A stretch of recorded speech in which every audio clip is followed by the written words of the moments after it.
Hey, back in the basement again, Brandon here, giving you an update on the Juggernaut AI. I'm on week 20, a max effort week. I've been trying to do these updates every max effort session.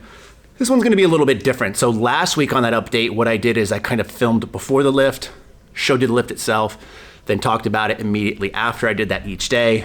This week, I'm just gonna wait till the end of the week because, to be honest, didn't have the best week, and I'm not just talking about in the gym. So it started this weekend, or the last weekend, because it's the end of the week now, and I helped my brother-in-law landscape all weekend. So we planted like 30 some odd trees, dug them up, planted them, filled them in. A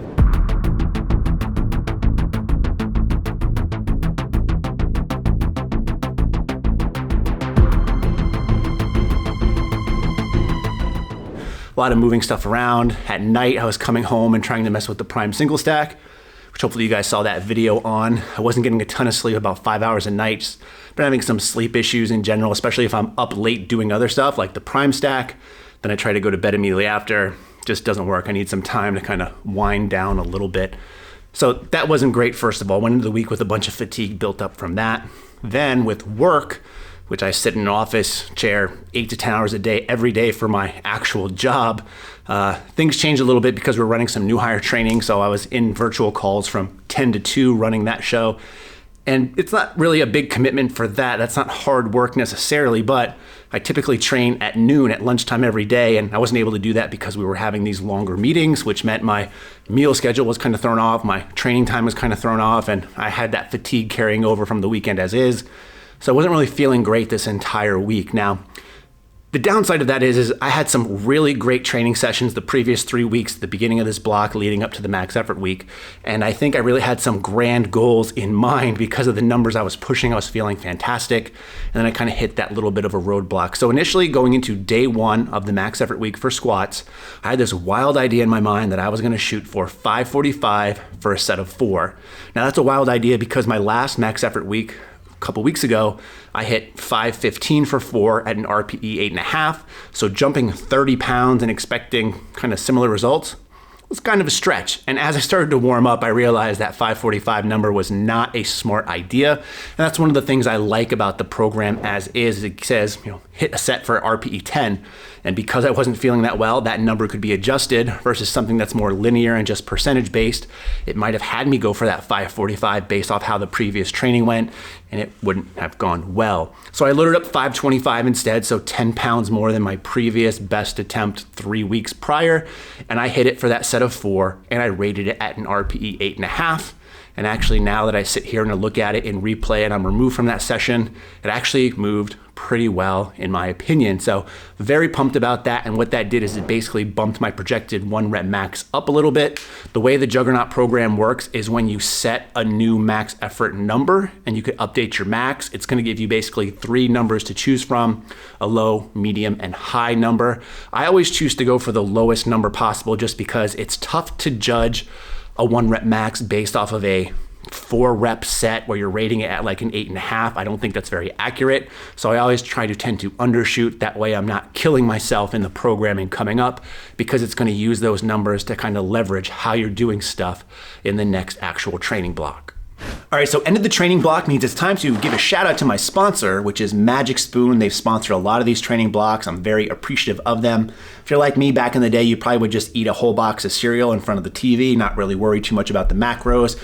But now that we're getting a little bit older, we're a little bit more health conscious, the nutrition label matters, and that's where Magic Spoon can really help you out. Each box has roughly 14 grams of protein, 4 grams of net carbs, and 0 grams of sugar, and they're still able to pack a lot of great taste and flavors into this, even though that they're gluten-free, dairy-free, soy-free, GMO-free, keto-friendly, anything you can think of, they will fit into your diet, yet they still manage to pack all that protein and a lot of great flavors into a single box. Now, this is the birthday cake flavor. It's a limited time offer, so if you're interested, make sure you go and grab this. But this is available as part of a variety pack, and you get 4 other great flavors. And if you use the code in the description box below and my code, you can actually get $5 off your order as well. So big thanks to them for letting me relive my childhood dreams and enjoy some good tasting cereal with high protein that helps fit my macros so much easier. Now, Speaking of the next max effort day, that's going to be day 3. So day 1 squats, day 2 no max effort work. So I just did some bench and some other accessories. And one of the things I've been trying to do this week in particular, which I haven't done any other week, is really aim as low as possible for my assistance work and my back off work. So what it typically does, it suggests a range of weights to use and a goal RPE for your assistance work. I've been aiming for the lowest number that it suggests and just trying to coast through the week in hopes of shedding off some of the fatigue. So I did that at the back off sets on Monday. Tuesday, same kind of thing. Wednesday, I don't train. Thursday, day 3 of training, I have a max effort deadlift day. And for me, fatigue plays the most role in deadlifts out of any of the 3 main lifts. Squats, I seem to be able to power through. Bench, it is what it is. Deadlifts, fatigue, for me, do not go well. And that's a shame because previous weeks, numbers have been going really well. Last max effort session, we did 585 for, I think, 4 or 5. RPE around like 8 or 9. Even the week prior, I just did 585 for 4 at an RPE 8.5. Things are feeling pretty good. And I went into this session, at least went into the week, with 615 in mind for this particular day. I want to do 615 for a set of 3 at RPE 10. It'd be cool if it was not RPE 10, but again, want to try to aim for an RPE 10 set. And I started to warm up and things were not feeling well. My lower back was just not happy with deadlifts on this day. In fact, I actually ended up failing my last warm-up set of 570. Just didn't happen. And that really kind of pissed me off.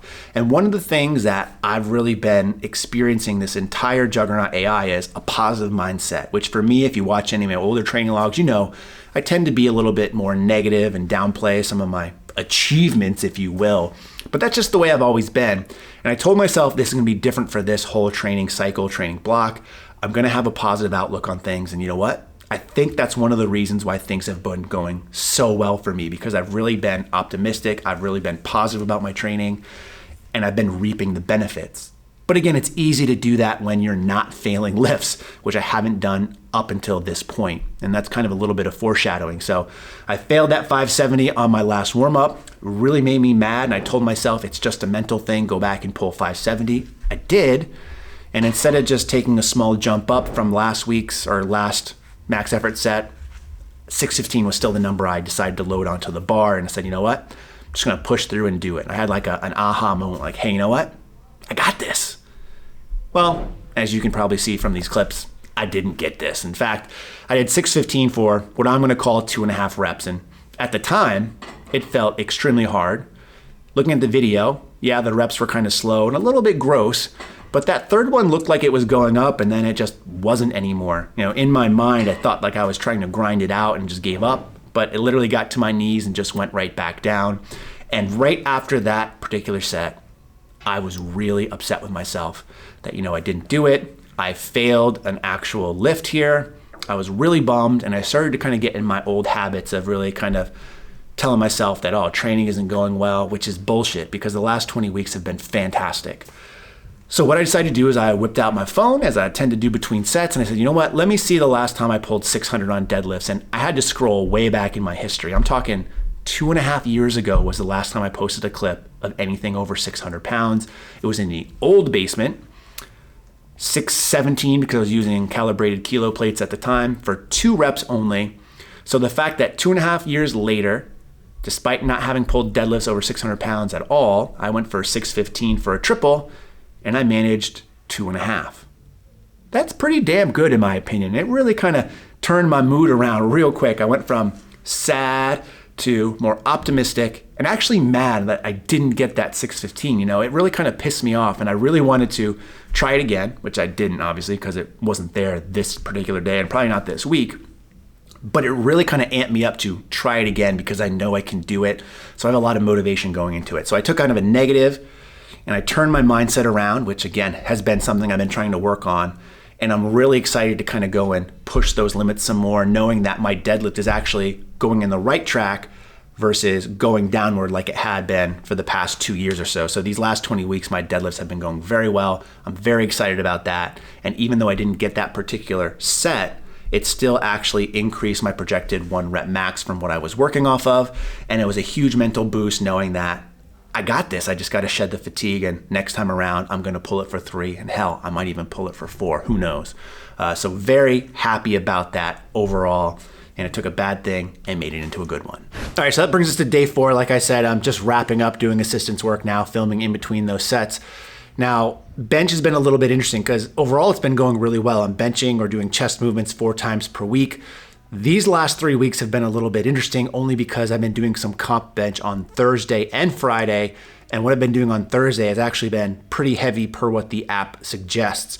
And I say that because when I take a look at the history of my training, which you can do in the app, I actually recently hit 305 times 3 on a Thursday, and then my next day on a Friday, I actually had to kind of bump the numbers down some because I was a little bit fatigued. So bench has been going really well, but it's been going too well on day 3 and not on day 4 when it's actually the test out day. So what I did on this particular week is yesterday after those deadlifts, I tried to do, again, the lightest amount possible for what it suggested, which brought me into bench today. And I, again, went for 305. And in my mind, I thought I had to do 3 reps again. So I was like, all right, I'm gonna do 305. I'm gonna get those 3 reps, make sure they go okay. I considered dropping it down a little bit and maybe just doing some more reps past that, but loaded up 305 and I felt pretty good here on terms of how things are moving. I definitely need to get tighter in my upper body. I can tell that by looking at the clips and seeing how my elbows are moving. But I did those 3 reps and I said, you know what? I'm gonna do one more just kind of because I know it's there. So I did a 4th rep. I thought about maybe doing a 5th rep. I thought it would be too much of a grinder, so I didn't want to push it. Was going to take it with that extra rep as a win. And I'm really glad that I did because when I looked at the programming, it actually called for a set of 4 and not 3. I got a little bit confused looking at the history. So I was able to do 305 for a set of 4, which I rated at a 9.5 because I might have been able to do one more. And that's a huge win because, again, it moves the needle forward. If I take a look at my last max effort set from 4 weeks ago, it was 295 for 5 at an RPE of 10. So to be able to move the weight up 10 pounds, do a little bit less of an RPE, granted for 4 reps instead of 5, it was able to move the needle forward on my projected 1 rep max, which again, I choose the lowest number of, but still bumped it up for 5 pounds. And I'm inching my way towards being able to do that 315 for some reps again, which has been a tremendous time since I've been able to do that. So super pumped. This week was interesting, right? It didn't go how I wanted, but in the grand scheme of things, the progress is moving forward. All lifts in terms of 1 rep max projections went up. This is going to be the end of my strength block. I'm gonna have a deload next week. I'm super looking forward to just really cruising through that and then starting the peak. And my plan long-term, which I'm gonna do more updates on this app for, is to do a whole test out using the app just at home. I'll do like a mock meet at the end of the peak and kind of see how it works. I know Garrett Blevins just put up how he went and did this for a meet and used the app itself. I'm really interested in seeing how that plays out for me. And then presumably what I'll do is then do another training block leading up to an actual meet. I do want to get back on the platform. I got to start representing the masters. I can now compete in masters in pretty much every federation, not even sub-masters, real masters. I'm an old man and I got to show my old man strength. So I appreciate you guys following along on this journey and of this update on the Juggernaut AI app. If I can help answer any questions you have from a user who's not affiliated with the app itself, let me know in the comments section below. And big thanks to Juggernaut, Garrett, Chad, and the team for putting this app together because, like I said, these last 20 weeks have been really enjoyable for me. In the meantime, as always, thanks for watching and stay big.